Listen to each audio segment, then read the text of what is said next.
ये एक्चुअली ये रिंग का ब्रांड है और हम लोग इसमें करीब 15-20 साल से हम लोग इंडिया मार्केट में काम कर रहे हैं और काफ़ी अच्छा रिस्पांस है हमें एक्सपो के थ्रू और ऑलरेडी हमारे बहुत सारे कस्टमर हैं।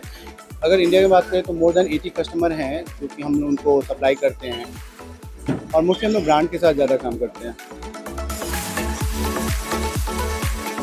फैन एक्सपो हमारा ये सेकंड टाइम है, इससे पहले हमने हैदराबाद में लगाया था और अभी हम यहाँ पे लगा रहे हैं दिल्ली में। यहाँ पे कुछ अच्छे रिस्पॉन्स यहाँ हमें मिल रहे हैं फैन एक्सपो में। काफ़ी हमारे कस्टमर मिलते हैं, गेट टुगेदर चांसेस मिलते हैं और अच्छा लगता है कि हमारे कस्टमर को एक प्लेटफॉर्म के अंदर हम उनसे बात करते हैं। वर्ता के साथ मेरा एक्सपीरियंस काफ़ी अच्छा रहा और कहेंगे हम लोग फ्यूचर में और अच्छे प्लान करेंगे इनके साथ। जहाँ भी एक्सपो होगा तो हम लोग पार्टिसिपेट करेंगे और अच्छा एक्सपीरियंस है हमारा।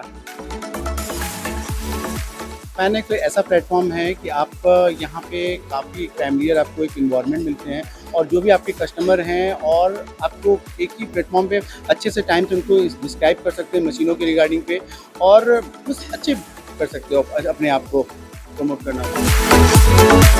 इसकी फैसिलिटी बहुत अच्छी है, किसी तरह कोई प्रॉब्लम नहीं है। हमेशा वो आके पूछते भी रहते हैं क्या प्रॉब्लम चल रहा है नहीं है, सारा क्लीनिंग में लेके सारे बस 100% कोई इशू नहीं है।